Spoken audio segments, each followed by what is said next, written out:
Some words about euro crosses. Here the situation, as for example for the euro yen, is more or less stable at the moment, because from one point of view we could see that the risk aversion sentiment is really very depressed at the moment, and we see the rising risk appetite. Also the supporting factor is rising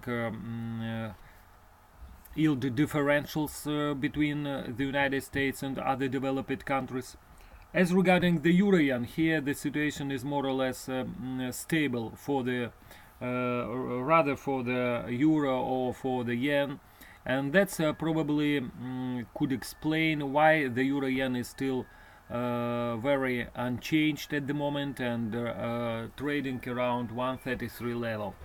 From a longer term point of view, probably the situation in the euro yen is a little bit favorable for another upside attempt, because we are trading above moving average 200 daily line, which located at the moment around 132.21 or something like that.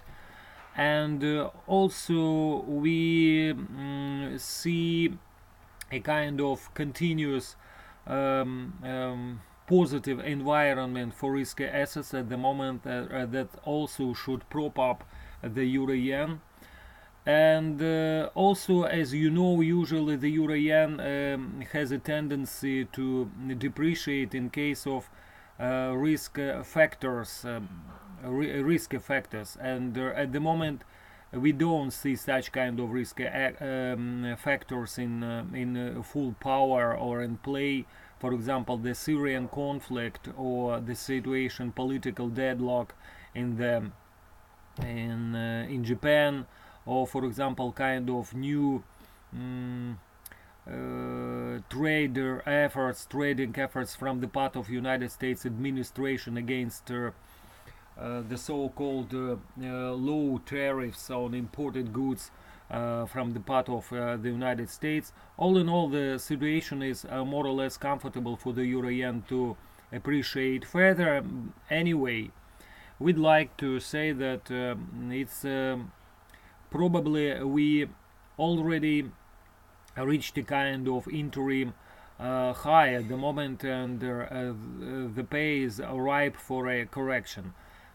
Probably this could happen not during today's session, but probably next week, maybe the beginning of next week.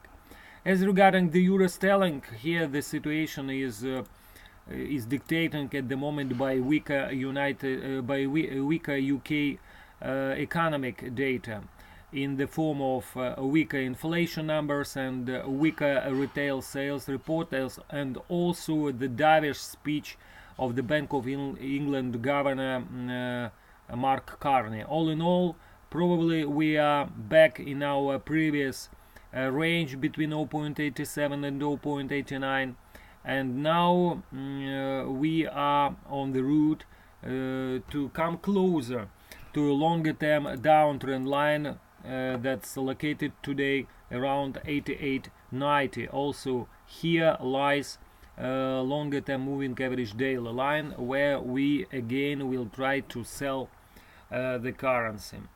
And euro Swiss, here the situation is more or less stable, that we reached a kind of very important, critically important resistance barrier 120, and probably also from a technical point of view, because a lot of short-term technical indicators are really overbought at the moment, this kind of pay is ripe for a correction.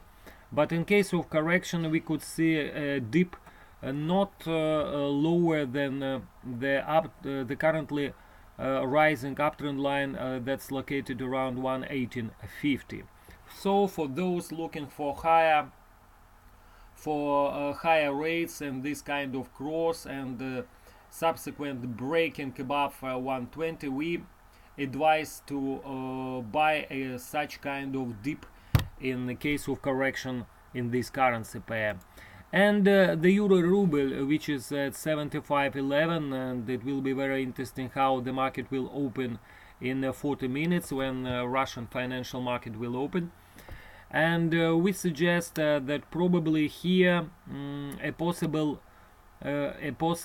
continuous falling closer to previously a very important upside threshold of 72 should be used as a buying opportunity. We suggest that sooner or later the pair will be back to the upside, because both from a fundamental or technical point of view the Russian ruble should depreciate. We are speaking about short-term run. We are not speaking now about a longer-term point of view.